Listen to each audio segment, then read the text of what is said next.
জন্য।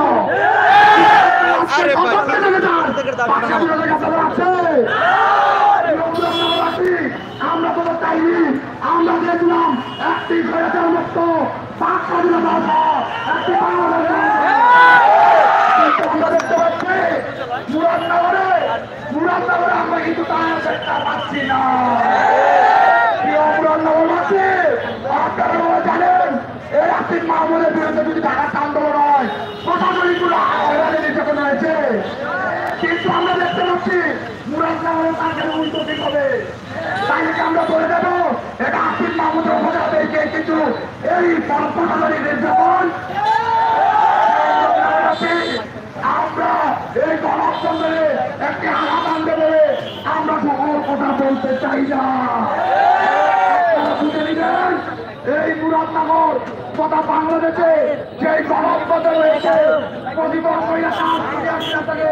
এই বাংলাদেশ মুক্ত হয়েছে, কিন্তু আমরা দেখতে পাচ্ছি কিছু কিছু উপদেষ্টা এই যে আসিফ মাহমুদের 311 কোটি টাকার যে দুর্নীতির সাথে যুক্ত হয়ে সাংবাদিক মাধ্যমে আসছে সেটাকে অপসারণ করা হয়েছে। তাকে অপসারণ করাতেই দেখা হইলো, কিন্তু তার কোন শাস্তি কোন প্রশাসনিক কোন ব্যবস্থা আমরা দেখতে পাচ্ছি না। আমাদের স্থানীয় মন্ত্রণালয়ের উপদেষ্টা আসিফ মাহমুদ তার বাবাকে ঠিকাদারের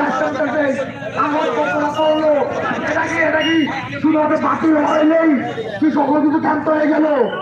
আমরা কিন্তু দেখতে পাচ্ছি এই বাতিল হওয়াতেই কিন্তু পৃথিবীতে অনেক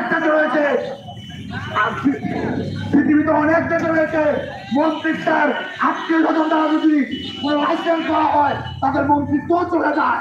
কিন্তু আমরা দেখতে পাচ্ছি এই কেমন বাংলাদেশ। তারা বলে ফেসবুকে পোস্ট করে দিয়েছে, আরে ভাই ফেসবুকে পোস্ট তো হাসিনা মামলা হয়েছে, নতুন বাংলাদেশ।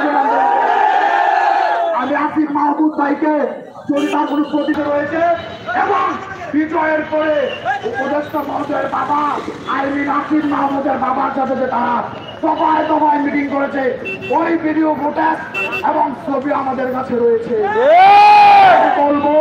আমি বলবো আপনি চ্যালেঞ্জ অ্যাকসেপ্ট করে দেখান যে আপনার বাবার সাথে তারা দেখা করেনি, মিটিং করেনি, কোনো মুরাদনগর নিয়ে ষড়যন্ত্র করেনি।